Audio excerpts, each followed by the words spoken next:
কি খবর, কেমন আছো তোমরা সবাই? আমরা কিন্তু এখন হায়ার ম্যাথের যে মেইন টপিকটা ত্রিকোণমিতিক কোণ নিয়ে আলোচনা করতেছিলাম। যে আমাদের কোণ তো দুই ধরনের, একটা হচ্ছে জ্যামিতিক কোণ আর একটা ত্রিকোণমিতিক কোণ। এবং আমরা ফার্স্ট ক্লাস থেকেই ধারণা পেয়ে আসছি এ পর্যন্ত যে ত্রিকোণমিতিক কোণের কোনো লিমিট নেই, এটা মাইনাস ইনফিনিটি থেকে প্লাস ইনফিনিটি পর্যন্ত।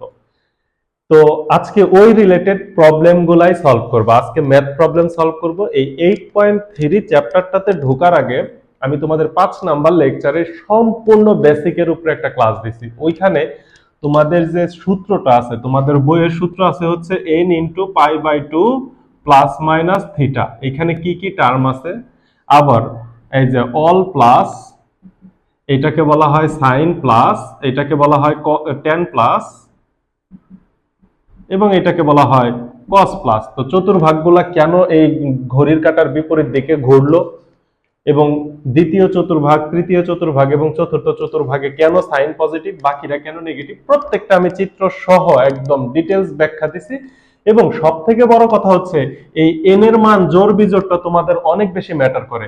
এন এর মান যদি বিজোড় হয়, জোর হলে তো কোনো কথা নাই, এন এর মান জোর মানে আলহামদুলিল্লাহ, কিন্তু বিজোড় হলে সাইন থিটা ইন্টারচেঞ্জ হয় কস থিটায়, এবং কস থিটা ইন্টারচেঞ্জ হয় সাইন থিটায়, টেন থিটা ইন্টারচেঞ্জ হয় হচ্ছে কট থিটায়, এবং কট থিটাটা ইন্টারচেঞ্জ হয়ে যায় টেন থিটায়। আরেকটা কি, সেক থিটা ইন্টারচেঞ্জ হয় হচ্ছে তোমার কোসেক থিটায়, এবং কোসেক থিটাটা ইন্টারচেঞ্জ হয় সেক থিটায়। এই প্রত্যেকটা বিষয় এখানে জাস্ট একটা রিভিশন গেল। কেন ইন্টারচেঞ্জ হয়, কি কারণে ইন্টারচেঞ্জ হয়, প্রত্যেকটা বিষয় আমি দেখাইছি। এবং বিপরীত ত্রিকোণমিতিক অনুপাত মানে ঋণাত্মক কোণের জন্য ত্রিকোণমিতিক অনুপাতগুলো দেখাইছি। অর্থাৎ আমি যেটা বলতে চাচ্ছি, যদি সাইন অফ মাইনাস থিটা হয় তাহলে আমরা কি লিখতে পারি, minus sine theta. Sine of minus থিটাকে আমরা কি লিখতে পারি, minus sine theta. Cos of minus theta যদি হয় তাহলে আমরা লিখতে পারি ধনাত্মক cos theta. Tan of minus theta যদি হয় তাহলে আমরা লিখতে পারি মাইনাস টেন থিটা। এই বিষয়টারও আমি সুন্দর করে ব্যাখ্যা দিছি। তাহলে এইখানে দেখো কয়টা বিষয় সম্পর্কে আমরা ধারণা পাইলাম। n into pi by two plus minus theta, অর্থাৎ এটাকে আমরা এইভাবেও লিখতে পারি n into 90 degree plus minus theta. এটাকে আমরা শুধুমাত্র এই n এর মান জোড় বিজোড় এর মাধ্যমে ব্যাখ্যা করব। n এর মান জোড় বিজোড় ছাড়াও আমি তোমাদের একটা কথা টস হিসাবে লিখে দিছি, দেখবা সেখানে আমি বলছি পায়ের মান যদি ভগ্নাংশ অবস্থায় থাকে তাহলে ইন্টারচেঞ্জ হবে, আর পায়ের সাথে যদি পূর্ণ সংখ্যা থাকে, পূর্ণ সংখ্যা বলতে 1 2 3 4 5 6 এগুলো যদি থাকে তাহলে সেখানে কোনো ইন্টারচেঞ্জ হবে না। সো প্রত্যেকটা কনসেপ্ট মাথায় রেখে আমাদের অগ্রসর হতে হবে, তাইলে এই ম্যাথগুলো আমরা খুব দ্রুত করতে পারবো। আর এখন তুমি যেইভাবে শিখবা ঠিক ওইভাবেই তোমার ফিডব্যাকটা আসবে।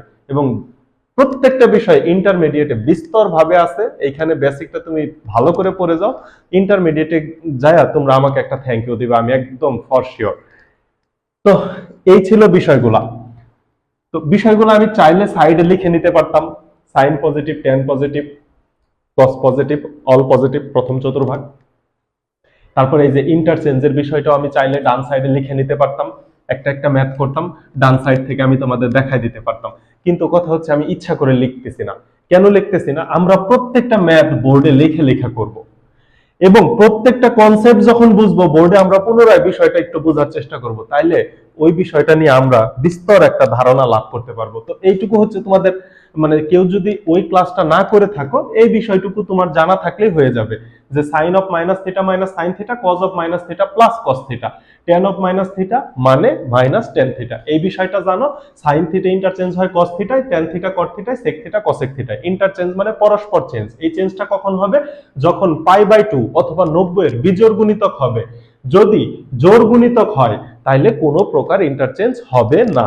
এটুকুই হচ্ছে তোমাদের ওই ক্লাসের সামারি, লেকচার 5 এর সামারি এই অংশটুকুই। যাই হোক, এই সামারিটা শেষ হলো, আমি পুরোটা মুছে দিব, আমি এটা বোর্ডে কোথাও লেখা রাখবো না, কারণ এটা আমাদের মাইন্ডে থাকতে হবে।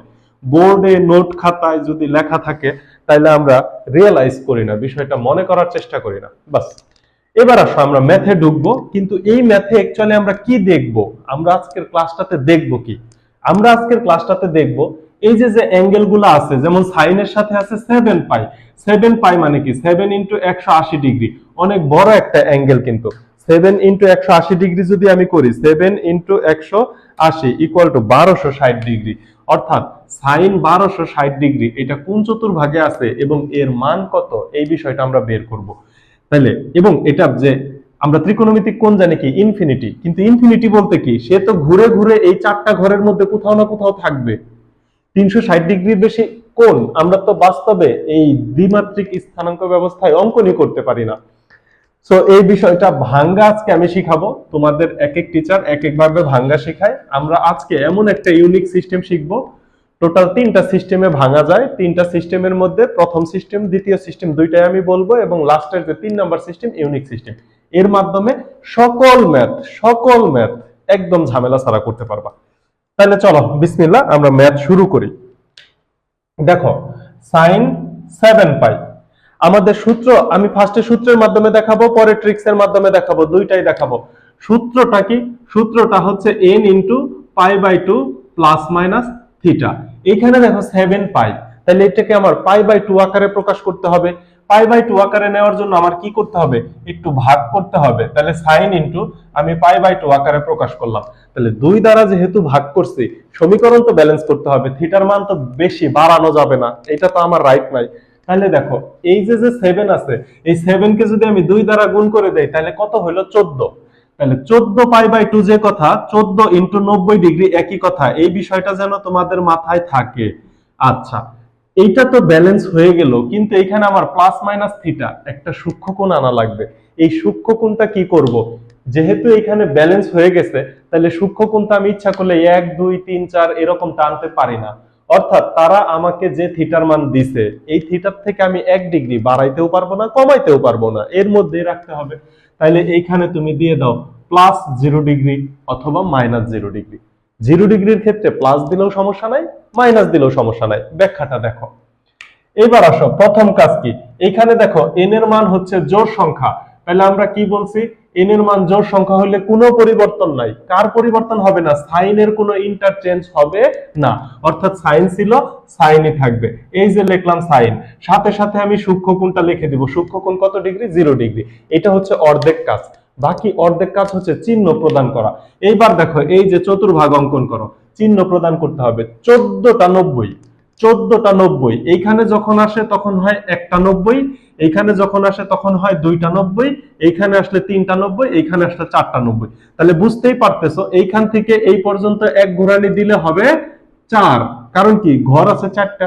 তাহলে 4 এর গুণিতক আকারে আমি যদি নামতা বলতে থাকি, তাইলে দেখো এই যে 4, 4 দুগুণে 8, 3 4 12, এইখানে আসলে 13, এইখানে আসলে 14। দেখো এই ঘরটার মধ্যে আসলে আমার 14 হবে। এখন 14 সাথে প্লাস 0 ডিগ্রি, তার মানে সামনের দিকে যাবে, মাইনাস 0 ডিগ্রি মানে পিছনের ঘর। এখন যদি আমি মাইনাস 0 ডিগ্রি দিতাম তাহলে দ্বিতীয় ঘরে চলে যাইতো। আমরা দ্বিতীয় ঘর কার জন্য জানি? সাইনের জন্য জানি। তাইলে এখানে প্লাস চিহ্ন হইতো, কিন্তু আমি কি চিহ্ন দিছি? প্লাস চিহ্ন দিছি। তাহলে প্লাস চিহ্ন যেহেতু দিছি, তাহলে চলে আসছে তৃতীয় ঘর। তৃতীয় ঘর আমি কার জন্য জানি? tan এর জন্য জানি। তাহলে tan এর জন্য তো তৃতীয় ঘরে সাইন তো অবশ্যই নেগেটিভ হবে, তাহলে তুমি আর এই যে সামনে একটা মাইনাস চিহ্ন দিতে হবে। কথা হচ্ছে, তাহলে একটু ঝামেলা হয়ে গেল না? এখানে মাইনাস দিলে দ্বিতীয় চতুর্ভাগ, প্লাস দেওয়ার কারণে তৃতীয় চতুর্ভাগে গেলাম। আমি তো চাইলেই মাইনাস দিতে পারতাম, তোমার ইচ্ছা তুমি মাইনাস দিবা, তাইলে এইখানে আর মাইনাস দেওয়া লাগবে না। তুমি যদি এখানে থিটার মান মাইনাস দাও, তাহলে এই যে এই ঘরে আসার পরে মাইনাস থিটা মানে দ্বিতীয় চতুর্ভাগে চলে যাবে। কিন্তু সাইন 0 ডিগ্রির মান তো 0, এই 0-র আগে প্লাস যে কথা, মাইনাস একই কথা। সো এটা নিয়ে তোমার কোনো ব্রদার করার কোনো কারণই নাই, তুমি কোনো টেনশনই করবে না। এই যে দেখো আমরা সাইন 7 পাইয়ের মান বের করে ফেলছি। এবার আসো আমি একটু বিকল্প ভাবে বোঝাই, এটা তো গেল তাদের সূত্রের মাধ্যমে। এবার দেখো সাইন 7 পাই, আমি তোমাদের কি বলছিলাম, পায়ের সাথে পূর্ণ সংখ্যা, পায়ের সাথে কি পূর্ণ সংখ্যা, পূর্ণ সংখ্যা যদি থাকে তাহলে নো চেঞ্জ, পায়ের সাথে পূর্ণ সংখ্যা থাকলে নো চেঞ্জ। তাইলে দেখো 7 পাই, পায়ের সাথে পূর্ণ সংখ্যা থাকলে নো চেঞ্জ, কিন্তু এই যে এখানে তোমাকে প্লাস অথবা মাইনাস একটা 0 দেওয়াই লাগবে, কারণ সূক্ষ্মকোণ তোমাকে আনতেই হবে, সূক্ষ্মকোণ না আনলে তুমি মিলাইতে পারবা না। এখন আসো সাইনের সাথে যেহেতু পূর্ণ সংখ্যা, তাহলে নো চেঞ্জ, সাইনের জায়গায় সাইনই থাকলো, সাথে সাথে সূক্ষ্মকোণ বসে গেল 0 ডিগ্রি। এইবার চতুর্ভাগটা হিসাব করো, পাই মানে কত ডিগ্রি? 180 ডিগ্রি না? পাই মানে হচ্ছে 180 ডিগ্রি না? তাইলে দেখো এইখান থেকে এই পর্যন্ত আসলে চলে আসলা 1টা পাই, এইখান থেকে আবার এইখানে গেলে তুমি গেলা 2টা পাই, এইখান থেকে আবার এখানে আসবা 3টা পাই, 4টা পাই, 5টা পাই, 6টা পাই, 7টা পাই। এই দেখো 7 পাই কিন্তু ঘুরা ঘুরা এখানে আসতেছে। তো 7 পাই প্লাস 0 ডিগ্রি মানে হচ্ছে 10 এর ঘর, 7 পাই প্লাস 0 ডিগ্রি মানে 10 এর ঘর, 10 এর ঘরে সাইন নেগেটিভ, সাইন 0 এর মান 0। বাস। তার মানে তুমি n into pi by 2 plus minus 0 আকারে ভাঙাইতে পারো। অর্থাৎ n into pi by 2 plus minus 0 মানে হচ্ছে 90 এর গুণিতক। আমি এইখানে 180 এর গুণিতক নিয়ে কাজ করে ফেলছি, সমস্যা কি? যেটা যখন আমার জন্য সহজ হবে আমি তখন সেটা করে ফেলবো। আশা করি বুঝাইতে পারছি। এবার চলো পরবর্তী ম্যাথে যাই। পরবর্তী ম্যাথে আমি দুই সিস্টেমে দেখাবো। আমি পুরা এখানে ত্রিকোণমিতিতে তোমাকে আসলে ম্যাথ শিখানো না। ম্যাথ তুমি কয়টা শিখবে রে ভাই? তোমাকে যদি আমি বইয়ের 5টা ম্যাথ শিখাই দেই, একটা ম্যাথ বানায় আসলে তুমি অ্যান্সার করতে পারবা না, কিংবা তোমার অনেক টাইম লেগে যাবে। তুমি প্রসেসটা শিখো, বুঝো, একটা ম্যাথ বুঝো 100 ম্যাথ পারবা। তো এদিকে আসো, cos 11 পাই বাই 2, এখানে দেখো পাই বাই 2 অবস্থায় আছেই। তাহলে দেখো আমি এটাকে একটু লিখি, cos 11টাকে একটু সামনে রেখে পাই বাই 2 অবস্থায় লেখা যায়, কোনো সমস্যা হওয়ার কথা না। এইখানে দেখো প্লাস অথবা মাইনাস 0 ডিগ্রি দিতে হবে, যেহেতু সূক্ষ্মকোণ নাই। সূক্ষ্মকোণ না থাকলে তুমি অন্য কোনো ডিগ্রি দিতে পারবে না, 0ই তোমাকে দিতে হবে।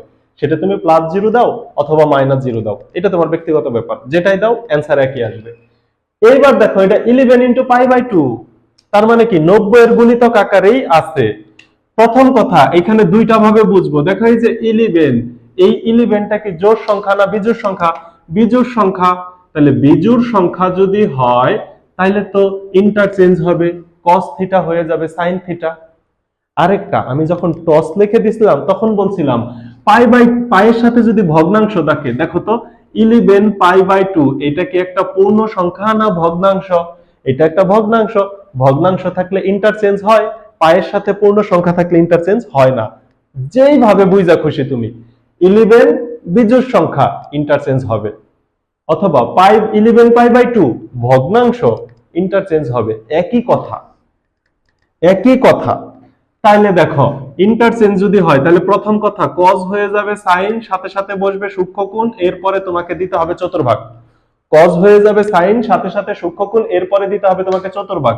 11 পাই, তুমি যদি 4 এর নামতা বলো তাইলে হচ্ছে 4 অক্ষে 4, 4 দুগুণে 8, এইখানে আসা পর্যন্ত 8 ঘর শেষ, এখানে আসলে 9, এখানে আসলে 10, এখানে আসলে 11। তাহলে 11-র সাথে যদি শূন্য যোগ করি তাহলে এটা কোন চতুর্ভাগে চলে যাবে? চতুর্থ চতুর্ভাগে চলে যাবে। আমি কজের জন্য কাজ করতেছি, চিহ্নটা কিন্তু কজের জন্য হবে, কারণ সাইনের ঘরে আমি এখনো আসিই নাই, কজের কাজই আমার শেষ হয় নাই। এখন চতুর্থ চতুর্ভাগ আমি কার ঘর হিসেবে জানি? কজের ঘর হিসেবে জানি। তাইলে কজ যেহেতু চতুর্থ চতুর্ভাগে, তাইলে এইখানে চিহ্ন প্লাস। প্লাস চিহ্ন হইলে তো আমরা সাধারণত দেই না, প্লাস চিহ্ন তো দেই না, মাইনাস চিহ্ন হইলে দেখাইতে হয়। ইকুয়াল টু সাইন 0 ডিগ্রির মান কত? 0। অর্থাৎ cos 11 পাই বাই 2 এর মান হচ্ছে 0 ডিগ্রি। কথা কি আমি বুঝাইতে পারছি? একদম লাউড এন্ড ক্লিয়ার করে বুঝবা। এরপরে আসো, আমি এই সাইড মুছে দেই। এরপরে দেখো ওই যে তোমাকে দেওয়া আছে sec of minus 15 pi by 2, তাহলে এর একটু এদিকে নিয়ে আসি। sec of minus 25 pi by 2, এইটাকে করতে হবে।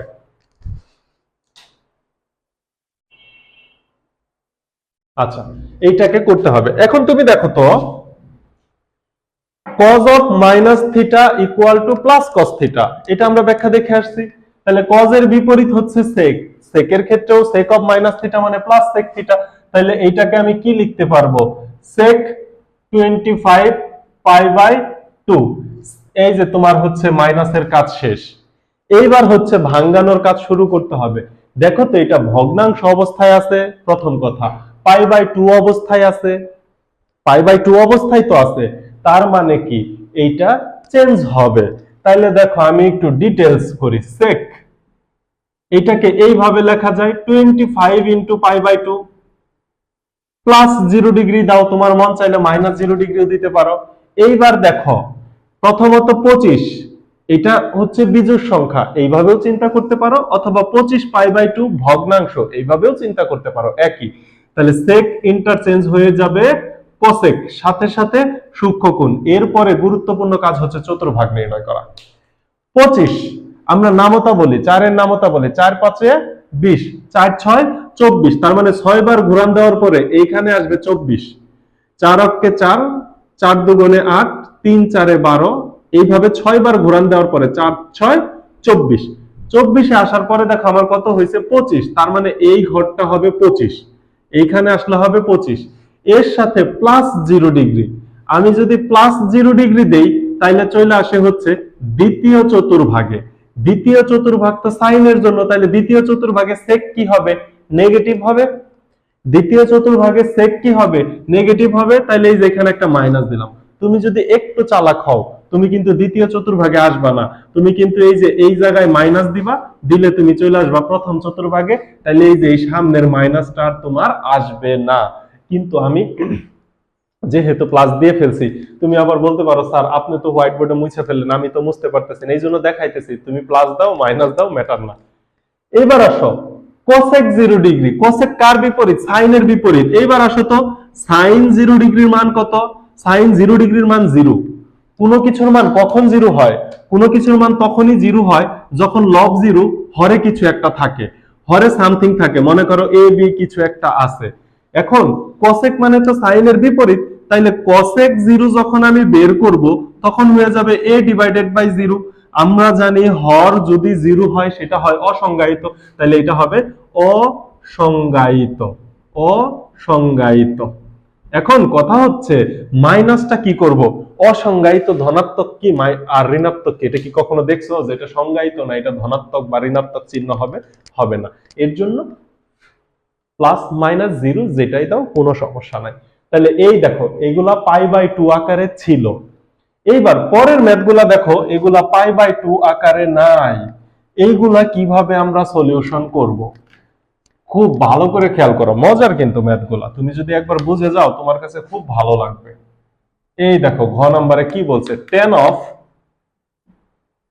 of minus 23 pi divided by 6। এইখান থেকে বুঝো tan of মাইনাস থিটা মানে মাইনাস tan থিটা, তাহলে মাইনাসের কাজটা করে ফেললাম, একটা কাজ শেষ।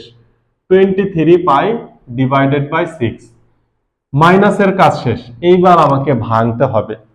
এইবার মনোযোগ দিয়ে খেয়াল করো, কারণ এটা আমি তোমাদের 7 নাম্বার ম্যাথ করাচ্ছি, কিছুক্ষণের মধ্যে 8 এবং 9 নাম্বার ম্যাথ করাবো। এই ম্যাথগুলা কিন্তু তোমাদের আসে, এবং আসুক না আসুক এই ভাঙানো তোমাকে শিখতে হবে তুমি যদি সায়েন্সে পড়তে চাও ফার্দার ইন্টারমিডিয়েট বা নেক্সট। এই ভাঙানোটা 2 ভাবে 3 ভাবে ভাঙানো হয়। 1 নাম্বার গুণিতক আকারে। 1 নাম্বার কি? গুণিতক আকারে লিখে রাখো, এটা খুব গুরুত্বপূর্ণ জিনিস বোঝাচ্ছি। 2 নাম্বার π/2 আকারে, মানে এই যে হর আছে, এই হর যে 6, এই 6 এর গুণিতক আকারে ভাঙাবো। যদি ব্যবধান বেশি হয় গুণিতকের তখন π/2 আকারে ভাঙানো হয়। আর এখন যেটা বলবো এটা হচ্ছে একদম সব সময়, ওই ব্যবধান কম বেশির ক্ষেত্রে না। এই যে হর থাকবে, এই হরকে আমি ভাগ করব 2 দ্বারা। 2 দ্বারা ভাগ করলে যে অ্যানসারটা পাবো, মনে করো এ হচ্ছে অ্যানসার পাইছি, এই এ এর গুণিতকে ভাঙবো, এ এর গুণিতক আকারে ভাঙবো।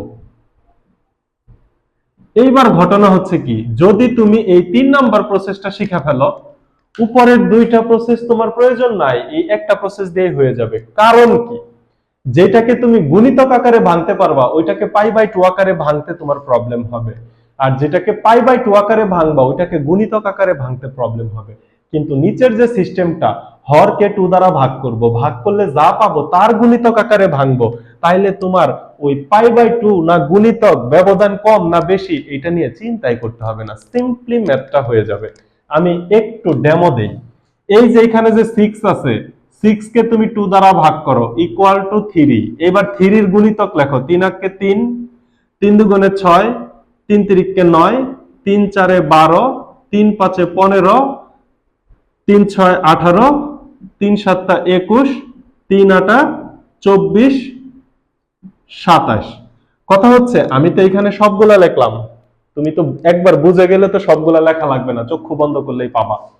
এইবার দেখো তো 3 এর গুণিতকের মধ্যে 23 এর কাছে কোনটা আছে, 21 এবং 24। কিন্তু একটু ভালো করে খেয়াল করো, 21 এবং 24 এর মধ্যে কোনটা বেশি কাছে আছে? অবশ্যই 24 বেশি কাছে আছে। তাহলে আমি 24 এর মাধ্যমে ভাঙবো। এই যে দেখো -10, নিচে 6 এর 6ই থাকবে, উপরে তুমি লিখে দিবা হচ্ছে 24 পাই মাইনাস পাই। 24টা পাইয়ের থেকে যদি একটা পাই বাদ দাও তাইলেই তো 23টা পাই পেয়ে যাও। এখন তোমরা যারা মোটামুটি ক্লাসে একটু দেখছো তারা কোশ্চেন করবে, স্যার গুণিতক আকারেই তো হয়ে যাইতো, 3 6 18 4 6 24 গুণিতক আকারেই তো হয়ে যাইতো। গুণিতক আকারে কিভাবে করে সেটাও আমি পাশে দেখাবো। তাইলে এটা আমরা কি আকারে করছি? এটা হচ্ছে হরকে 2 দ্বারা ভাগ করছি, ভাগ করে যে ভাগফল পাইছি তার গুণিতক আকারে করছি। কথাটা বুঝো, হরকে 2 দ্বারা ভাগ করব, ভাগ করলে যে ভাগফল পাবো তার গুণিতক আকারে, যেটা হচ্ছে আমার লবের সব থেকে কাছে থাকবে তার মাধ্যমে আমি ভেঙে দিব। তাইলে সকল ম্যাথ একভাবে হয়ে যাবে। উপরের প্রসেস দুইটাও আমি দেখাবো। তাহলে খেয়াল করো এখন কি করব। এখন তোমার কাজ হচ্ছে ব্র্যাকেটের ভিতরে ভগ্নাংশ আলাদা করা। ভগ্নাংশ আলাদা তো তোমরা পারো, 24 into pi by 6 minus pi by 6, এই যে ভগ্নাংশ আলাদা করে দিছি। এইবার দেখো কাজ কি হয়, এইবার কাজ হচ্ছে কাটা যায়, ইকুয়াল টু মাইনাস, এই যে 6 দ্বারা এটাকে কাটা যাবে, 4 6 24, তাহলে -10, এই যে এখানে হবে 4 pi minus pi by 6 equal to minus, এইবার আসো পায়ের সাথে পূর্ণ সংখ্যা আছে, পায়ের সাথে কি আছে? পূর্ণ সংখ্যা। আমি কি বলছি? পায়ের সাথে পূর্ণ সংখ্যা থাকলে নো চেঞ্জ, তাহলে 10 এর 10ই থাকবে, সাথে সাথে সূক্ষ্ম কোণ বসবে। এইবার আসো চতুর্ভাগ হিসাব করো, 4 পাই, এইখানে আসলে একটা পাই, এইখানে আসলে দুইটা পাই, এইখানে আসলে তিনটা পাই, এইখানে আসলে চারটা পাই। 4টা পায়ের থেকে মাইনাস থিটা, 4টা পাই মানে প্রথম চতুর্ভাগের যে এক্স অক্ষের ধনাত্মক অক্ষ এইখানে চলে গেছে, এইখান থেকে মাইনাস থিটা মানে কি? চতুর্থ চতুর্ভাগ, যেটা কজের ঘর।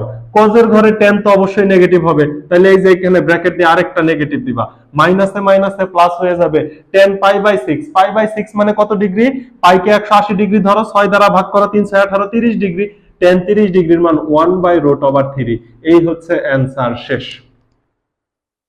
তুমি যদি একটু চালাক হয়ে যাও, একটু বুঝে ফেলো, তখন কিন্তু এই যে চতুর্ভাগ এত কষ্ট করে হিসাব করতে হবে না। 10 এর সাথে 4 আছে, তার মানে কি ও যেখানেই যাক, যদি প্লাস থিটা থাকে ও ধনাত্মক হবে, মাইনাস থিটা থাকলে ঋণাত্মক হবে, কারণ প্লাস থাকলে হয় প্রথম চতুর্ভাগে যাবে অথবা তৃতীয় চতুর্ভাগে আসবে, আর মাইনাস থাকলে হয় চতুর্থতে আসবে অথবা দ্বিতীয়তে আসবে।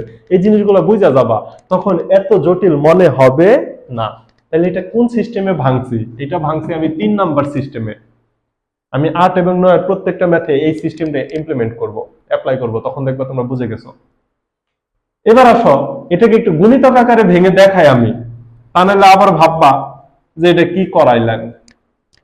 এই দেখো গুণিতক আকারে ভাঙলা কি হয়, ইকুয়াল টু -10, এই যে তাহলে সূক্ষ্ম কোণটা দূরে লেখা দাও, পাই বাই 6। এবার 6 এর গুণিতক বলো, 3 6 18 4 6 24, 24 সবচেয়ে কাছে আছে, তাহলে এই যে এখানে দিয়ে দিবা 4 পাই। 4 পাই মানে কি? এখানে দিছে 24টা পাই, 24টা পাই থেকে একটা পাই বাদ দিলে হয়ে যায় পাই বাই 6। এখন তুমি বলতে পারো এইটা তো এত তাড়াতাড়ি করলেন, তাহলে আমাদের ফার্স্টে ওইটা কেন বোঝাইলেন? আমি ফার্স্টেই বলছি এই নিয়মে কোনোটা সহজ হবে, এই নিয়মে কোনোটা সহজ হবে, কিন্তু এটা এমন একটা নিয়ম প্রত্যেকটা ম্যাথ সেম ভাবে হইতে থাকবে, তোমাকে কোনো ট্রাবল করবে না, ডিস্টার্ব করবে না। সো চলো আমরা এই যে কসেকের কাজটা করে ফেলি। তাহলে দেখো কসেকের কাজটা কি হবে, এখানে আসো, cosec cosec 19 pi by 3 equal to, এইবার তুমি বলতে পারো এখানে 3 কে যদি আমি 2 দ্বারা ভাগ করি তাহলে 1.5 পাই। এখন তো ভগ্নাংশ পাইছে, এখন তো আপনি বিপদে পড়ছেন। হ্যাঁ কথা ঠিক, এখন কিছুটা বিপদ হয়েছে, কিন্তু সেটাও বিপদ না, সেটাও আমি দেখাবো। তো এখন তুমি চাইলে গুণিতক আকারেই করতে পারো, আবার বলবা যে 2 নিয়ম শিখাচ্ছেন, 3 6 18, 3 6 18, আমি যদি এইভাবে ভাঙ্গি 18 pi minus plus pi divided by 3, তাইলেই আমার হয়ে যায়। এবার আসো 1.5 মানে কি? 1.5 এর গুণিতক যদি বের করো তাহলে 1.5 এর দ্বিগুণ হচ্ছে 3, পরেরটা কত পাবা? 4.5, পরেরটা পাবা 6। তো এই যে দেখো, একটা পরে পাইছো 3, এখানে আবার একটা পরে পাইছো 6, আরেকটা পরে পাইবা 9, আরেকটা পরে পাইবা 12, আরেকটা পরে পাইবা হচ্ছে 15, আরেকটা পরে পাইবা 18। তো 15 এবং 18 এর মধ্যে 19 এর সবচেয়ে কাছে আছে 18, এর পরেরটা কত পাইবা? 18 এর পরেরটা কত পাইবা? 19.5। এখন তুমি বলতে পারো 19.5 তো সব থেকে কাছে আছে, তাহলে আমি 19.5 এ ভাঙবো, কিন্তু এটা তো দশমিকে আছে, আমরা তো দশমিকে ভাঙবো না, পূর্ণ সংখ্যার মধ্যে 18ই কাছে আছে। কথা কি বুঝাইতে পারছি? তাইলে দেখো ঘটনা কি ঘটে। এখন এখন তুমি ভগ্নাংশ আলাদা করে দাও। ইকুয়াল টু কসেক, এইটাকে যদি 18 পাই বাই 3 তে ভাঙো, প্লাস হচ্ছে pi by 3 equal to cosec 18, তাহলে 3 6 18, তাহলে তুমি এখানে লিখতে পারবা 6 pi plus pi by 3 equal to পায়ের সাথে পূর্ণ সংখ্যা, পায়ের সাথে পূর্ণ সংখ্যা, তাহলে নো চেঞ্জ। কসেক আছে, কসে কি হবে? সাথে সাথে সূক্ষ্মকোণ, হিসাব হচ্ছে চতুর্ভাগের। 6 পাই 6 পাই, তাহলে এই যে 1 পাই 2 পাই 3 পাই 4 পাই 5 পাই 6 পাই 6 পাই মানে এই রেখাটা, 6 পাইয়ের সাথে প্লাস থিটা, প্রথম চতুর্ভাগে অল পজিটিভ, তাহলে এখানে চিহ্ন প্লাস, প্লাস হইলে তো দেওয়ার প্রয়োজন নাই। এইবার পাই বাই 3 মানে কি? 180 রে 3 দ্বারা ভাগ করলে 3 6 18 মানে 60 ডিগ্রি। কসেক কার বিপরীত? সাইনের বিপরীত। তাইলে আসো, সাইন 60 ডিগ্রির মান আমরা কত জানি? Root over 3 divided by 2। তাহলে কসেক 60 ডিগ্রির মান কত হবে? 2 ডিভাইডেড বাই রুট ওভার 3। এই যে হয়ে যাবে অ্যানসার। আমি কি বুঝাইতে পারতেছি? আমি কি বুঝাইতে পারতেছি? এরপরে চলো এই সিস্টেমের সর্বশেষটা, তোমাদের বইয়ের 6 নাম্বারটা আমরা একটু দেখে আসি। 6 নাম্বারটা দেখে আসি। 6 নাম্বারটা হচ্ছে sin 31 pi by 6, sin 31 pi divided by 6 equal to sin, এই যে দেখো ঘটনা, নিচে 6 থাকবে। এইবার তুমি গুণিতক আকারেও যাইতে পারো, কারণ 3 এর গুণিতকে যেরকম কাছে যাবা 6 এর গুণিতকে ঠিক ওই রকমই কাছে চলে যাবা। তাইলে 6 কে যদি তুমি 2 দ্বারা ভাগ করো, তাহলে কত পাবো? 3 পাবো। তাহলে 3 10 30 পাই প্লাস পাই। এখন এইটা যখন পূর্ণ সংখ্যা থাকে অ্যাকচুয়ালি, তখন তুমি এই যে 6 এর গুণিতক আকারে গেলেও এইটাই পাবা, 5 6 30 পাই। এইবার ভগ্নাংশ আলাদা করে দাও, ইকুয়াল টু সাইন, তাইলে দেখো সাইন 30 কে যদি 6 দ্বারা ভাগ করে দাও, তাহলে 5 পাই পাবো প্লাস হচ্ছে পাই বাই 6 পাবো। এইভাবে আমরা লাইন কমাই ফেলবো। তাইলে পায়ের সাথে দেখো কি সংখ্যা আছে? পূর্ণ সংখ্যা। পায়ের সাথে কি সংখ্যা আছে? পূর্ণ সংখ্যা। আমরা আর ওই যে n/2 আকারে প্রকাশ করারই প্রয়োজন নাই, পায়ের সাথে যেহেতু পূর্ণ সংখ্যা, তাহলে সাইনই থাকবে, সাথে সাথে হবে পাই বাই 6। এইবার চতুর্ভাগ হিসাব করো, 5 পাই, তাহলে এই যে 1 2 3 4 5টা পাই, এর সাথে প্লাস, তার মানে চলে যাচ্ছে তৃতীয় চতুর্ভাগে, যেটা tan এর ঘর। tan এর ঘরে সাইন হচ্ছে নেগেটিভ। tan এর ঘরে যদি সাইন নেগেটিভ হয়, দেখো 1 2 3 4, এই যে 5 পাই মানে এখানে আসে প্লাস থিটা, তার মানে তৃতীয় চতুর্ভাগ। তৃতীয় চতুর্ভাগে হচ্ছে tan পজিটিভ, তাহলে সাইন নেগেটিভ, পাই বাই 6, তার মানে -12। এই হচ্ছে অ্যান্সার। তাহলে যে কোনোটা আসলে তোমরা পারবা না, এইভাবে গুণিতক বের করবা, অথবা এই যে এটাকে 2 দ্বারা ভাগ করে তার গুণিতক বের করে ফেলবা, শেষ। এই পাই বাই 2 আকারে প্রকাশের প্রয়োজনই নাই, এই পাই বাই 2 আকারে প্রকাশ করার প্রয়োজনই নাই। তোমরা হয় এই উপরের গুণিতক করে ফেলবা যদি সহজ হয়, তা নাহলে নিচেরটা করে ফেলবা। আমি 2-1টা ম্যাথ বানাই দিব, তখন দেখবা যে এটা অনেক বেশি কাজে লাগবে, ইন্টারমিডিয়েটে অনেক বেশি কাজে লাগবে। সো চলো আমরা 8 এর কিছু নিয়ম করে আসি। দেখো, একটু আগে আমরা একটা একটা করে পদ ভাঙছি, এখন ওই একাধিক পদ যোগ অবস্থায় আছে, ভাঙতে হবে অমন ওই রকম ভাবেই। এই ধরনের ম্যাথ যখন আসবে, প্রথমত তুমি একদম টেনশন ফ্রি হয়ে যাবা যে এটাকে আমি ভাঙবো, গুণিতক আকারে ভাঙবো, পাই বাই 2 আকারে ভাঙবো। তুমি যেভাবে ভাঙার নিয়ম শিখছো সেইভাবে ভাঙবা। কারো ম্যাথ যদি 2 লাইনে হয়, কারোটা 4 লাইনে হবে। কেউ ফার্স্টেই ভেঙে মিলাই ফেলবে, তুমি ফার্স্টে ভাঙার পরে 2টা মিলবে, একটা মিলবে না, সেটাকে আবার ভাঙবা, মিলে যাবে। তার মানে এই ধরনের ম্যাথ দেখে তোমার ফার্স্ট রিয়াকশন থাকবে ইটস ওকে, এটাকে আমি ভাঙবো। তাহলে আমরা কি সিস্টেম করব? 1 নাম্বার, আমরা হরকে ভাগ করব 2 দ্বারা, ভাগ করলে যে ভাগফলটা পাবো তার গুণিতক নিয়ে ভাঙবো। কথা হচ্ছে এই যে ভাগফলটা পাইছি এটা যদি লব থেকে ছোট হয়, লব থেকে মানে এই যে গুণিতকটা পাইছি এই গুণিতক থেকে যদি লব ছোট হয়, মানে এ থেকে যদি লব ছোট হয় তাহলে ভাঙার দরকার নেই। আচ্ছা, এমন না যে এটা জীবনেও ভাঙতে হবে না, কিছু কিছু ম্যাথের ক্ষেত্রে তাও ভাঙতে হয়। এটা তো একটা র্যান্ডম সিস্টেম যে এইভাবে অগ্রসর হলে তাড়াতাড়ি হবে। সব ম্যাথ যে এইটা, কারণ এটা তো কোনো সূত্র না, এগুলো একটা ট্রিক্স। সূত্র সকল ম্যাথ মেনে চলবে, ট্রিক্স সকল ম্যাথ মানবে না, ম্যাক্সিমাম ম্যাথ মেনে চলবে। তাহলে এর থেকে যদি লবের মান ছোট হয় তাহলে ভাঙার দরকার নাই, ও থাকবে। কিন্তু এর থেকে যদি লবের মান বড় হয় তাহলে আমরা ভাঙবো। এ থেকে লব ছোট হলে ভাঙবো না, আর বড় হলে ভেঙে ফেলবো। এইটুকু জাস্ট মনে রাখলে হবে। আমি একটু লিখে দিলাম বোর্ডে। এইবার আসো ঘটনা কি দেখো, ইকুয়াল টু এই যে 10 কে তুমি 2 দ্বারা ভাগ করলে কত পাও? 5। 5 এর নামতা বলো যেটা 17 কাছে। 5 দুগুণে 10, 3 5 15। তাহলে 5 এর নামতা বললে আমি কত পাই? 15 এবং 20। 17 কাছে কে আছে? 15 আছে না 20 আছে? অবশ্যই 15 আছে। তাইলে তুমি এটাকে কিভাবে ভাঙবা?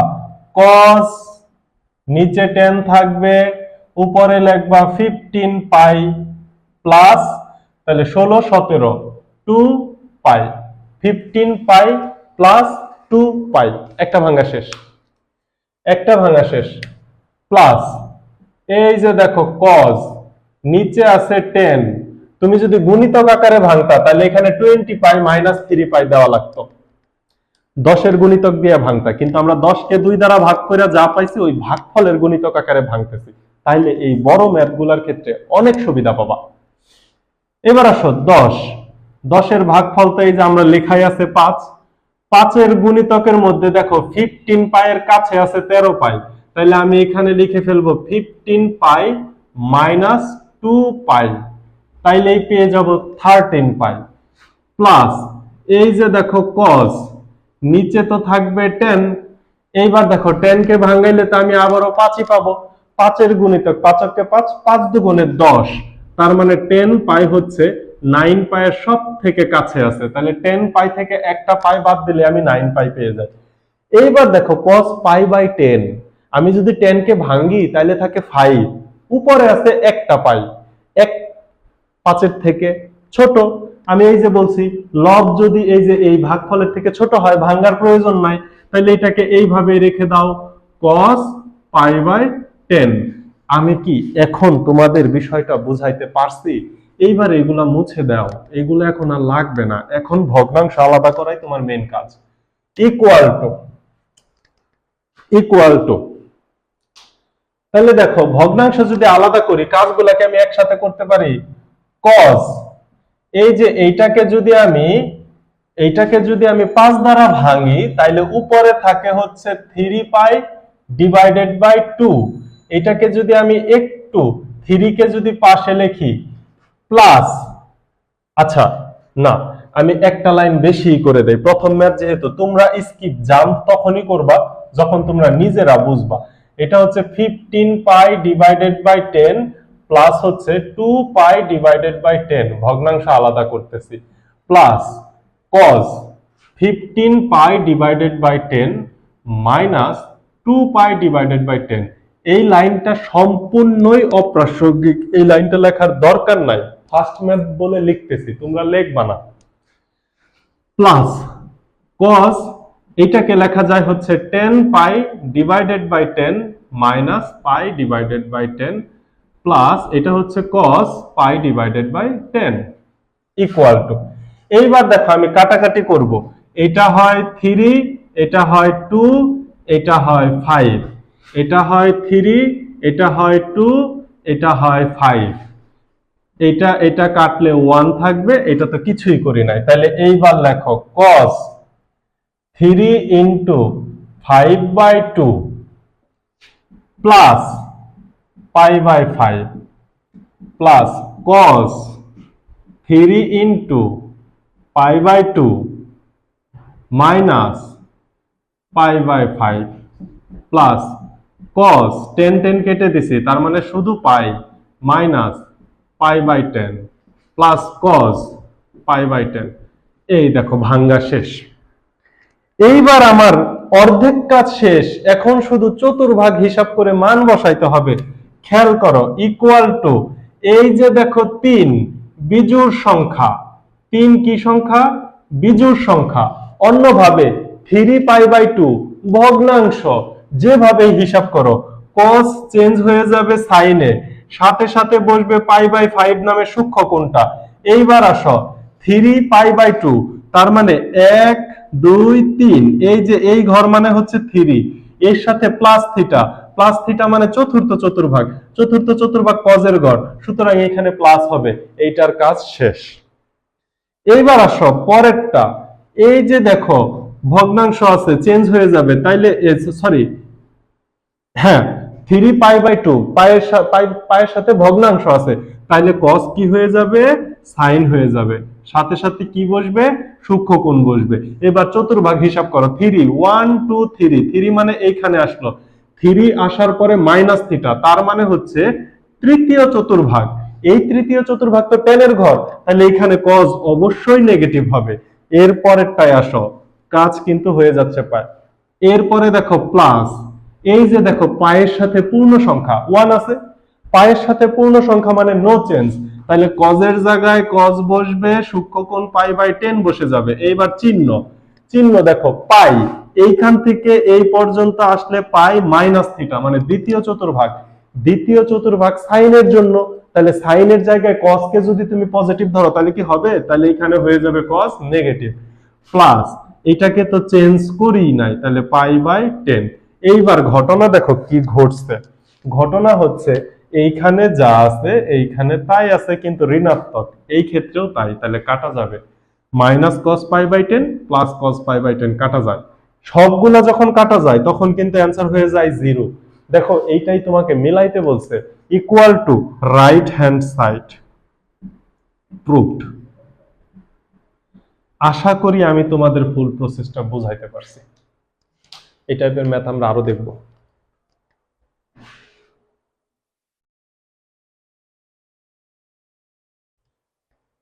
দেখো সেম প্রসেসের আরেকটা ম্যাথ, খ নাম্বার ম্যাথটাই। এই ম্যাথটা যদি আমরা ভালো করে বুঝে যাই তাহলে আশা করি এই টাইপ নিয়ে আর তোমাদের কথা বলার প্রয়োজন হবে না। দেখো এইখানে হচ্ছে লেফট সাইড, তোমাকে মিলাইতে হবে রাইট সাইডে হচ্ছে 1, তাহলে চলো আমরা দেখি 1 মিলাইতে পারি কিনা। ইকুয়াল টু, প্রথমত হর আছে 12, 12 কে ভাগ করো 2 দ্বারা, ইকুয়াল টু কত হয়? 6। দেখো লবে আছে শুধুমাত্র একটা পাই, তাহলে 1 পাই 6 এর থেকে ছোট, তাহলে এটাকে ভাঙবো না, এটাকে আপাতত এইভাবে রেখে দিলাম, ভাঙার প্রয়োজন পড়লে আমরা পরে ভাঙবো। এখানে আছে 10। এইবার দেখো 12 কে 2 দ্বারা ভাগ করলে 6ই হয়, সো এটাকে না ভাঙলেও চলে। এটা হচ্ছে, এটাকে যদি না ভাঙি, এই যে দেখো এই বিষয়গুলো হচ্ছে তোমাদের টেকনিক্যালি বুঝাইতে গেলে ঝামেলা হয়ে যায়। এটাকে যদি আমি ভেঙে দেই তাহলে আমি সবগুলোর মধ্যে পাই বাই 12 পাবো, কিন্তু এটাকে যদি আমি না ভাঙি তাহলে এই 5 পাই বাই 12 থেকে যাবে, এটাকে পরে আবার ভাঙতে হবে, তখন ম্যাথে একটা স্টেপ বেশি হয়ে যাবে। এখন তুমি বলতে পারো যে আমি মাত্রই বললাম ভাগ করব, ভাগ করে যদি 6 হয়, মানে ভাগ করে যেটা হবে তার থেকে যদি ছোট থাকে তাহলে ভাঙার প্রয়োজন নাই, মাত্রই তো বলে আসছি। কিন্তু এই ট্রিক্স গুলো হচ্ছে মানে বিভিন্ন দিক দিয়ে মাথাটা খাটাইতে হয়। তাহলে দেখো এটাকে যদি আমি ভেঙে দেই তাহলে হচ্ছে 12, তাহলে 6 পাই মাইনাস পাই, তাহলে আমি কি পেয়ে যাচ্ছি? 5 পাই বাই 12। এরপরে দেখো 10, এটাকে তো অবশ্যই ভাঙবো, নিচে থাকবে 12, উপরে দেখো 6 1 কে 6, তার মানে 6 পাই হচ্ছে 7 এর সবচেয়ে কাছে আছে, আরেকটা পাই যোগ করলাম। এরপরে এখানে দেখো হচ্ছে 10, এরপরে দেখো নিচে হচ্ছে 12, তাহলে 12 কে 2 দ্বারা ভাগ করলে 6, 6 কে 6, 6 দুগুণে 12, তার মানে 12 পায়ের মাধ্যমে ভাঙলে আমার সব থেকে সুবিধাটা হবে। এইবার ঘটনা দেখো, যদি এইখানে পাই বাই 12 পাইছি, এখানে পাই বাই 12 পাবো, এখানে পাই বাই 12 পাবো, এখানে পাই বাই 12 পাবো, এটাকে যদি না ভাঙতাম আমি তাহলে কিন্তু এখানে 5 পাই বাই 12 থেকে যাইতো। পরের লাইন ওইটাকে আবার ভাঙতেই হইতো, ম্যাথ হইতো দুইটা লাইন বেশি হইতো। এই জন্য আমি তোমাদের বলছি এই ম্যাথ দেখলে তোমরা র্যান্ডমলি করা শুরু করবা, ভয় পাবা না, 2 লাইন আগে আর পরে, এটা কোনো বিষয় না। এবার দেখো ইকুয়াল টু, যেটাকে কোনো চেঞ্জ করি নাই থাকলো 10 পাই বাই 12, এগুলা ভগ্নাংশ আলাদা করে দাও। তাহলে 10 এটা কত হবে পাই বাই 2, 6 দ্বারা 12 কে ভাগ করলে কত হয় 2 হয়, মাইনাস পাই বাই 12। এখানে দেখো 10 এখানেও হবে pi by 2 plus pi by 12। এখানে দেখো 10, তাহলে 12 কাটলে এখানে শুধু থাকবে পাই মাইনাস পাই বাই 12। এই দেখো কাজগুলো করা শেষ হয়ে গেল। এটা হচ্ছে ভগ্নাংশ আলাদা করা। আমি এর আগের ম্যাথ করার সময় বলছিলাম যে লাইনটা অতিরিক্ত বাড়ায়ও না, কারণ তুমি তো জানো যে এখানে ভাগ করা লাগবে ভগ্নাংশ আলাদা যদি করি। সো কাজটা এক লাইনে করে দাও, ইকুয়াল টু, এইবার দেখো 10 পাই বাই 12। এবার দেখো পাই বাই 2 পায়ের ভগ্নাংশ, সুতরাং চেঞ্জ হয়ে যাবে হচ্ছে cot theta, cot pi by 12। এবার আসো চতুর্ভাগ অনুযায়ী চিহ্ন দিতে হবে। এইবার pi by 2 minus theta, pi by 2 মানে কি 90 ডিগ্রি, মাইনাস থিটা মানে কি সব সময় প্রথম চতুর্ভাগে সবাই ধনাত্মক। এবার আসো এই যে পাই বাই 2 পায়ের সাথে ভগ্নাংশ, সো এই টেনটাও চেঞ্জ হয়ে যাবে, এই টেন চেঞ্জ হয়ে কি হয়ে যাবে কট হয়ে যাবে, কট পাই বাই 12 হয়ে যাবে। এইবার ঘটনা হচ্ছে দেখো এইটা কি হয় pi by 2 plus theta, pi by 2 plus theta, তাই না? এখানে তো প্লাস থিটাই পাইছিলাম। এইবার হচ্ছে পাই বাই 2 মানে কি 90 ডিগ্রি, এই যে এটা হচ্ছে পাই বাই 2 এর সাথে প্লাস থিটা মানে দ্বিতীয় চতুর্ভাগে তো 10 নেগেটিভ, তাহলে এখানে একটা মাইনাস দিতে হবে, তাহলে এইটা ভাঙ্গা শেষ।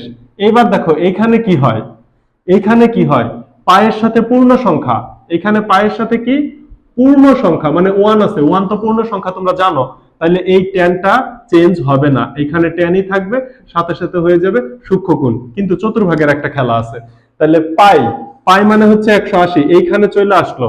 এরপরে যদি প্লাস থিটা হইতো তৃতীয় চতুর্ভাগ, কিন্তু আমার আছে মাইনাস থিটা মানে দ্বিতীয় চতুর্ভাগে তো টেন পজিটিভ হতে পারে না, তাহলে এইখানেও একটা মাইনাস দিতে হবে।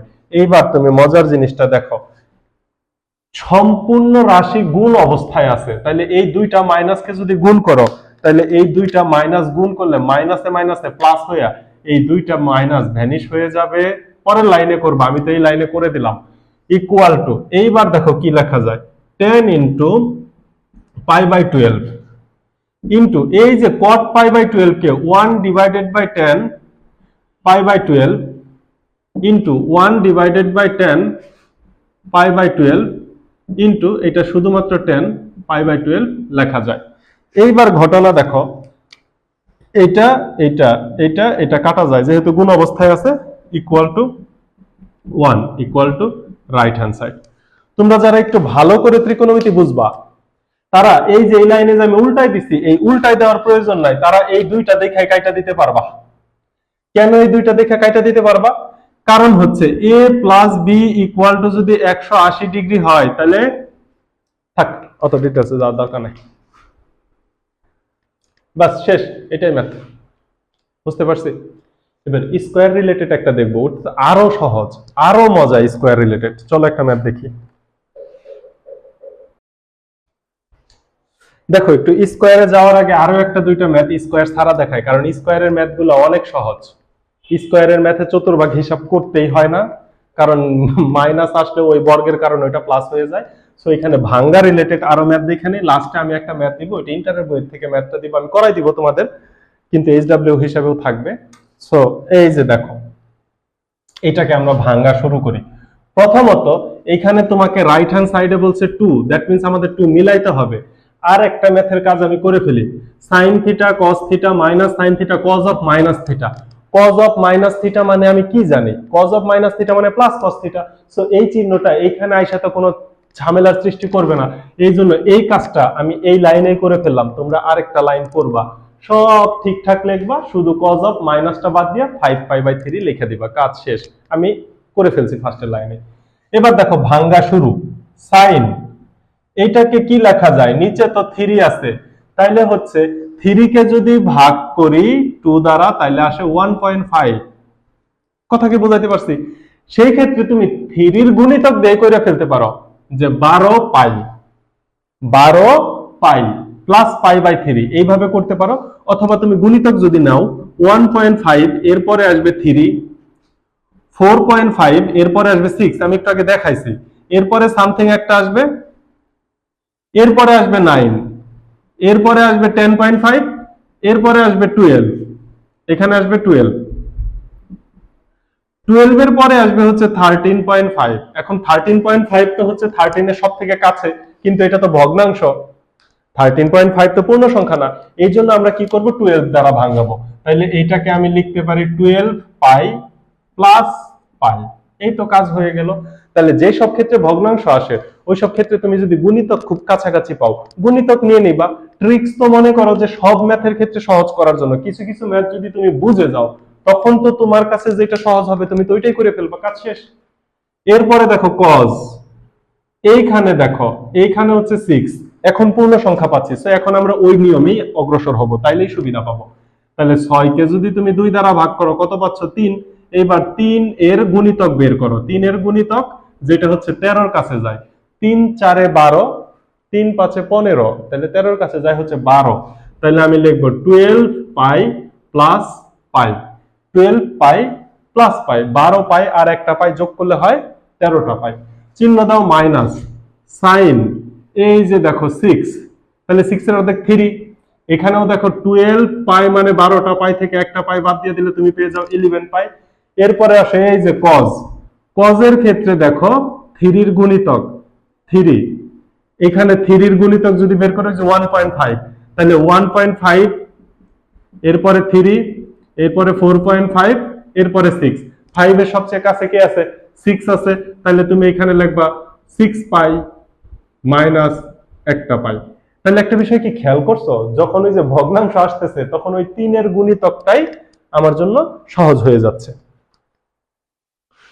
দেখা যায় পুরা। এবার ভগ্নাংশ আলাদা করে দাও, এটাই তো তোমার কাজ। এবার ভগ্নাংশ আলাদা করে দাও, ইকুয়াল টু আমরা এক লাইনে করব কাজটা, সাইন 12 পাইকে 3 দ্বারা যদি ভাগ করে দেই তাহলে হবে এইখানে হবে 3 4 12 মানে 4 পাই প্লাস হচ্ছে π/3, ভগ্নাংশ আলাদা করে দিলাম। এইখানে কজ, এখানে 6 2 গুণে 12 তার মানে 2 পাই প্লাস হচ্ছে π/6 মাইনাস সাইন 6 2 গুণে 12 দ্যাট মিন্স হচ্ছে 2 পাই মাইনাস π/6, এরপরে হচ্ছে cos 3 2 গুণে 6 দ্যাট মিন্স হচ্ছে 2 পাই মাইনাস π/3, ভাঙানো শেষ। এইবার তুমি শুধু চতুর্ভাগ দিবা, দেখবা কাজ হয়ে গেছে।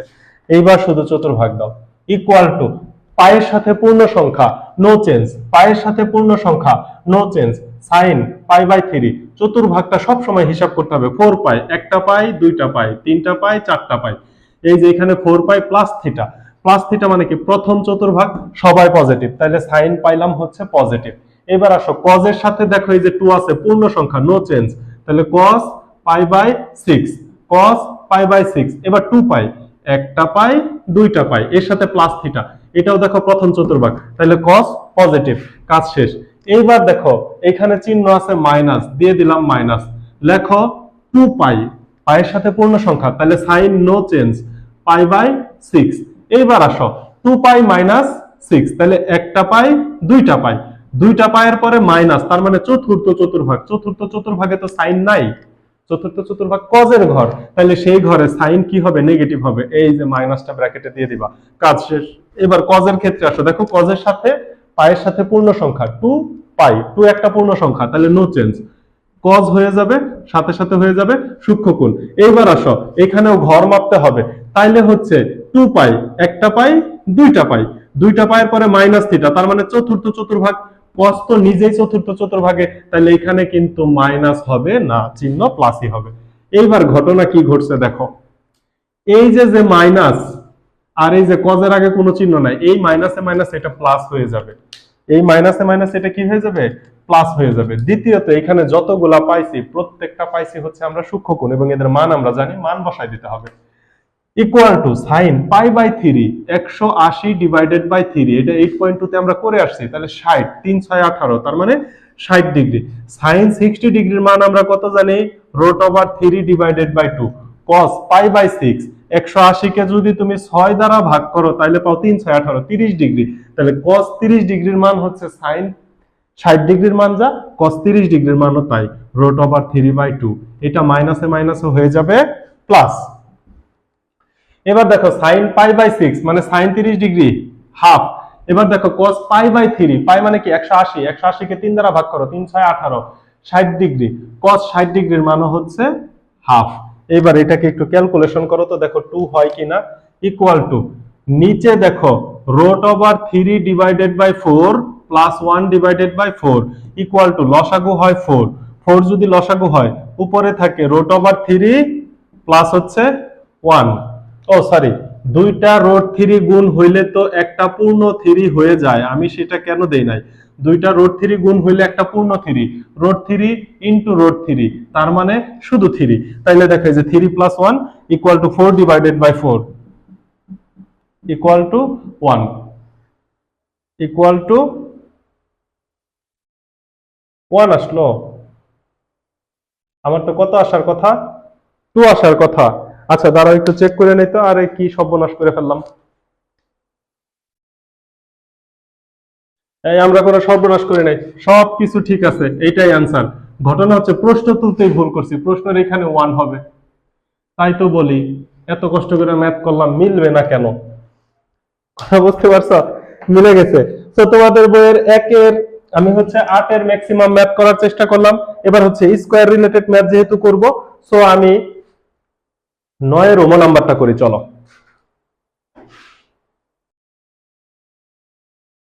এই দেখো ম্যাথ, এটা হচ্ছে 9 এর ওমো নাম্বার। এখানে স্কয়ার আছে, স্কয়ারের ম্যাথ যে কি মজা এটা এখন বুঝবা, যে স্কয়ার থাকলে কি মজা। স্কয়ার প্রথমত স্কয়ারের মতো থাকুক, আমরা আগে ভেঙে নেই। তাহলে দেখো সাইন স্কয়ার, আমরা কি শিখে আসছি, 18 কে ভাগ করে দিব 2 দ্বারা, পাবো 9, 9 এর গুণিতক যেটা 17 এর কাছে আছে সেটা দ্বারা ভাঙায় ফেলবো। 9 কে 9, 9 দুগুণে 18, তাহলে 18 সব থেকে কাছে আছে, তাহলে 18 pi minus pi divided by নিচে থাকবে 18, একটা ভাঙাই ফেলছি।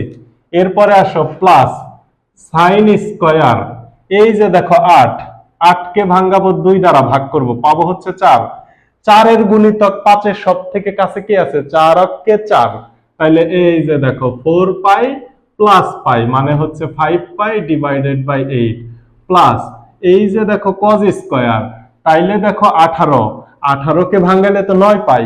এবার 9 এর গুণিতক 3 নং 27, 9 কে 9, 9 দুগুণে 18, 3 নং 27, 4 নং 36, তাহলে সব থেকে কাছে আছে হচ্ছে 36 পাই প্লাস একটা পাই ডিভাইডেড বাই 18 প্লাস এই যে এখানে আসো cos স্কয়ার, দেখো 8 কে যদি আমি ভাঙি তাহলে তো পাই 4, উপরে আছে 3, উপরে তো ছোট আছে, আমি বলছিলাম ছোট থাকলে ভাঙবো না। কথা হচ্ছে সব জায়গায় π/18, π/8, π/18, তাহলে এখানে π/8 আসবে। আমি যদি না ভাঙি তাহলে এটাকে পরের লাইন আবার ভাঙতে হবে, তা নাহলে এটা 3π/8 একক ভাবে থেকে যাবে। এই জন্য এটাকে ভাঙাই দাও, তাহলে এটাকে কি লেখা যাবে, 4 কে 4, দ্যাট মিন্স হচ্ছে 4 pi minus pi divided by 8, কাজ শেষ। ওইখানে কি দেখা যায়, ওইখানে একটা আলো পড়ে কিন্তু তাও দেখা যাচ্ছে, 4 pi minus pi divided by 8। এইবার আসো, এইবার সাইন স্কয়ার ভগ্নাংশ আলাদা করব আমি, 18 কে 18 দ্বারা কাটলে থাকে হচ্ছে শুধু pi minus pi by 18 plus sine square, এইটাকে যদি ভাগ করি তাহলে কি থাকে π/2 প্লাস হচ্ছে π/8, 4 দ্বারা 8 কে ভাগ করলে 2 থাকে না, তাহলে π/2 প্লাস হচ্ছে π/18 প্লাস cos স্কয়ার, এই যে দেখো এখানে 18 দ্বারা 36 কে ভাগ করলে 18 দুগুণে 36 পাই প্লাস π/18 প্লাস এখানে দেখো cos স্কয়ার, এখানে পাবো π/2, 4 দ্বারা 8 কে ভাগ করব, তাহলে π/2 মাইনাস π/8। এখন মজাটা বুঝবা, এখন মজাটা কি, উপরে কি আছে, স্কয়ার আছে, চতুর্ভাগ যেটাই হোক, চতুর্ভাগ একটা একটা করি, চতুর্ভাগ যেটাই হোক, আমি শুধু এখন দেখবো change or no change, change or no change. আগে একটু মজাটা বুঝাই নেই, তা নাহলে বুঝবা না যে আমি কেন এত খুশি। এই দেখো সাইন স্কয়ার, পায়ের সাথে পূর্ণ সংখ্যা না ভগ্নাংশ, পূর্ণ সংখ্যা, নো চেঞ্জ, তাইলে শুধু লিখে দিবা sine square pi by 18, plus এই যে দেখো সাইন স্কয়ার পাই বাই 2 পূর্ণ সংখ্যা না ভগ্নাংশ, ভগ্নাংশ, তাহলে চেঞ্জ হয়ে যাবে, এটা হয়ে যাবে cos স্কয়ার পাই বাই 8। এইবার দেখো 2 পাই, পায়ের সাথে পূর্ণ সংখ্যা, তাহলে নো চেঞ্জ, প্লাস হচ্ছে cos স্কয়ার পাই বাই 18। তারপরে দেখো পাই বাই 2 ভগ্নাংশ, তাহলে চেঞ্জ হয়ে যাবে plus sine square pi by 8। এই দেখো কাজ শেষ। এই জন্য আমি এত খুশি হয়েছি।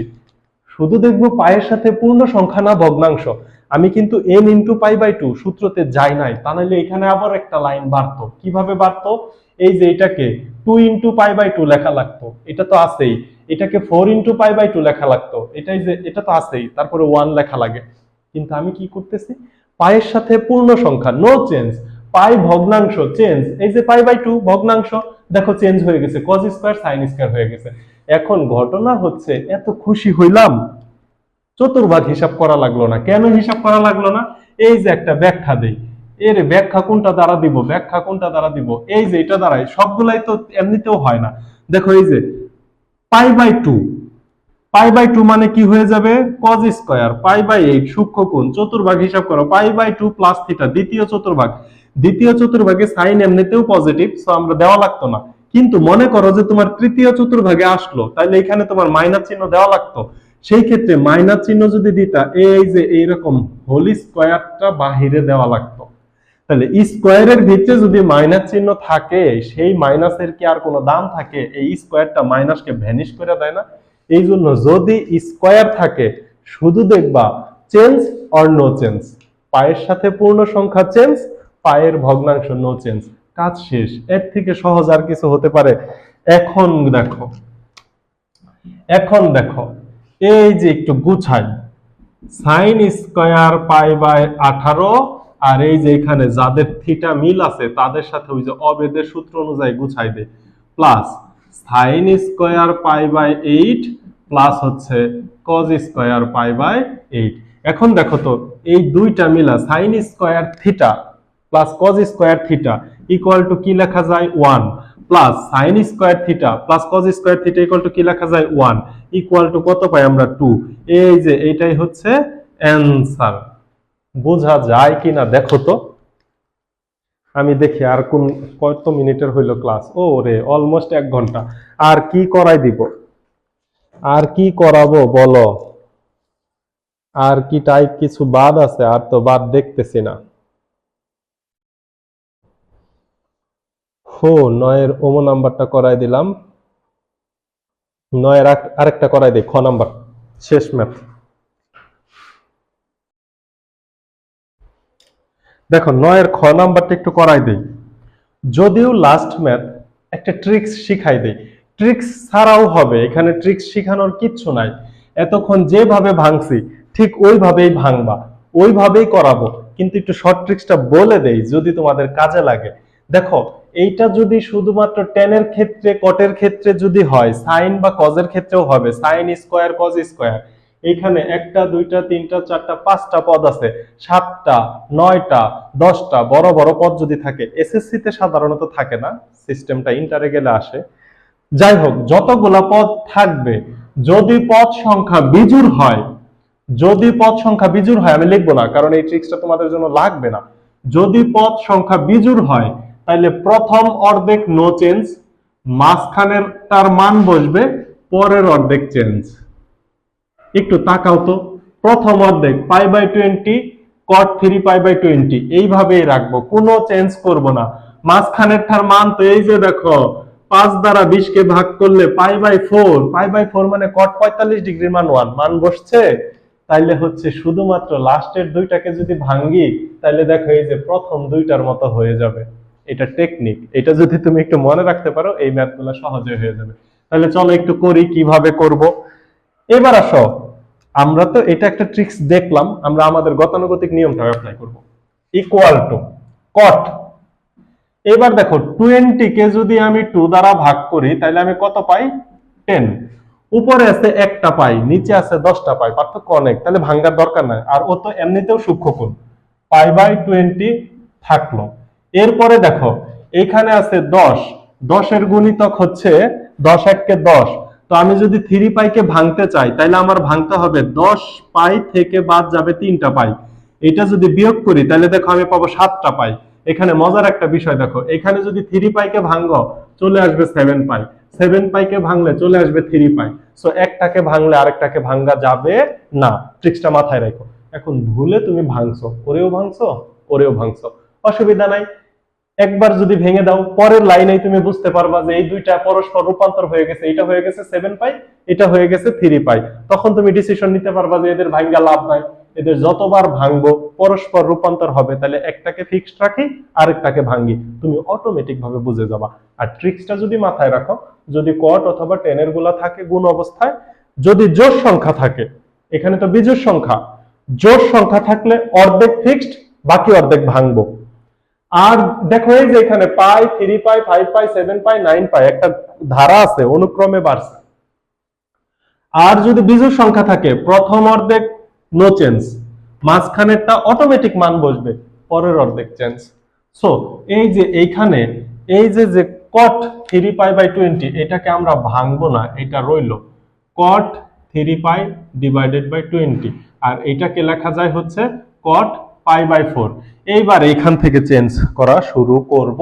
তাইলে দেখো কট নিচে থাকবে 20, 20 এর অর্ধেক কত? 10, 20 কে 2 দ্বারা ভাগ করলে কত হবে?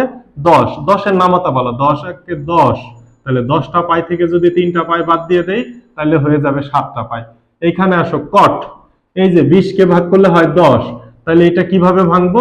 10টা পাই থেকে যদি আমি একটা পাই বাদ দিয়ে দিই তাহলে হয়ে যাবে 9টা পাই। এখানে আলো পড়ে, তারপরেও দেখা যায় একটু কষ্ট হয় আর কি। ইকুয়াল টু, এইবার চেঞ্জ করো তো দেখি, এটা তো চেঞ্জ নাই, কট pi by 20, cot 3 pi by 20, এটা হচ্ছে কট পাই বাই 4 এর মান হচ্ছে 1, লিখে দিলাম 1। এইখানে দেখো এটাকে কি লেখা যায়? কট ভগ্নাংশ যদি আলাদা করো তাহলে হয় পাই বাই 10, তুমি 10 দ্বারা যদি 20 কে ভাগ করো তাহলে 2 হয়, তাহলে সরি 10 দ্বারা 20 কে ভাগ করলে 2 হয়, pi by 2 minus 3 pi by 20, pi by 2 minus, কারণ 3 দ্বারা 20 কে ভাগ করা যায় না। এবার দেখো এখানে কি আসবে? কট 10 দ্বারা 20 কে ভাগ করলে 2 আসবে, that means pi by 2 minus pi by 20। এবার এই দুইটাকে কাজ করতে হবে, আগের গুলার তো কোনো কাজ নাই, তাহলে লেখো equal to cot pi by 20, cot 3 pi by 20, 1 লেখার দরকার নাই। দেখো পাই বাই 2 বিজোড় সংখ্যা, তাহলে এটা হয়ে যাবে 10, 3 পাই বাই 20, পাই বাই 2 মানে কি? 90 ডিগ্রি, 90 ডিগ্রি থেকে কোনো কিছু বাদ গেলে তো প্রথম চতুর্ভাগ, এটা আর বলা লাগে? তো প্রথম চতুর্ভাগে সবাই পজিটিভ, এইটাও দেখো হয়ে যাবে 10 পাই বাই 20, এইটাও দেখো পাই বাই 2 মাইনাস থিটা, মানে প্রথম চতুর্ভাগ, প্রথম চতুর্ভাগে সবাই পজিটিভ, তাহলে এই যে দুইটা পজিটিভ হইলো। এইবার আসো দেখো ঘটনা, এই যে কট পাই বাই 20 কে তুমি কি লিখতে পারো? 1 ডিভাইডেড বাই 10 পাই বাই 20 লিখে দিতে পারো। এটাকে লিখতে পারো 1 ডিভাইডেড বাই 10 3 পাই বাই 20, এটা হচ্ছে 10 3 pi by 20 into 10 pi by 20। এইবার দেখো এইটার সাথে এইটা কাটা যায়, কাটছো, আরেকটা হচ্ছে এইটার সাথে এইটা কাটা যায়, কাটা গেলে থাকে হচ্ছে 1, এই হচ্ছে অ্যান্সার। এই রিলেটেড ম্যাথ কি আর তোমাদের প্রবলেম হবে? আশা করি বুঝাইতে পারছি, এই রিলেটেড আর কোনোটা বাকি নাই। তো পরবর্তী ক্লাসে আমরা ইনশাআল্লাহ সমাধান নিয়ে কাজ করব। সমাধান ক্লাসে তোমাদের স্বাগতম। আমি এইখানে দুইটা ম্যাথ এইচডব্লিউ দিব, তোমরা একটু বাসায় প্র্যাকটিস করবা। আমি ম্যাথ দুটো লিখে দিচ্ছি।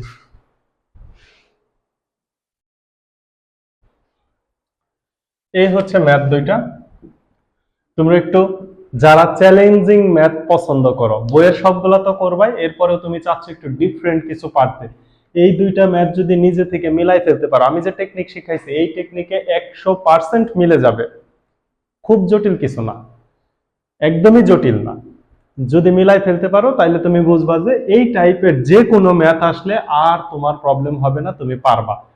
সো যদি না পারো, কারো যদি প্রবলেম হয়, তাহলে তোমরা কেউ যদি ভিডিওটা দেখো তাহলে আমাকে কমেন্ট সেকশনে জানায়ও, আমি সলিউশন দিয়ে দিব। কিন্তু এটা তোমাদের জন্য এইচডব্লিউ হিসাবে রইলো। আশা করি তোমরা পারবা। তোমরা একটু ভিডিওটা অফ করে বা পুশ করে একটু তুলে নিতে পারো। সো পরবর্তী ক্লাস হবে তোমাদের সমাধানের উপর 8.3 এর। খুবই ইন্টারেস্টিং একটা ক্লাস হবে। তোমরা যদি মনোযোগ দিয়ে আমার ক্লাসগুলো দেখো এবং তুইলা থাকো, আমি আশা করি তোমাদের আমি সিলেবাস শেষ করাই দিতে পারবো।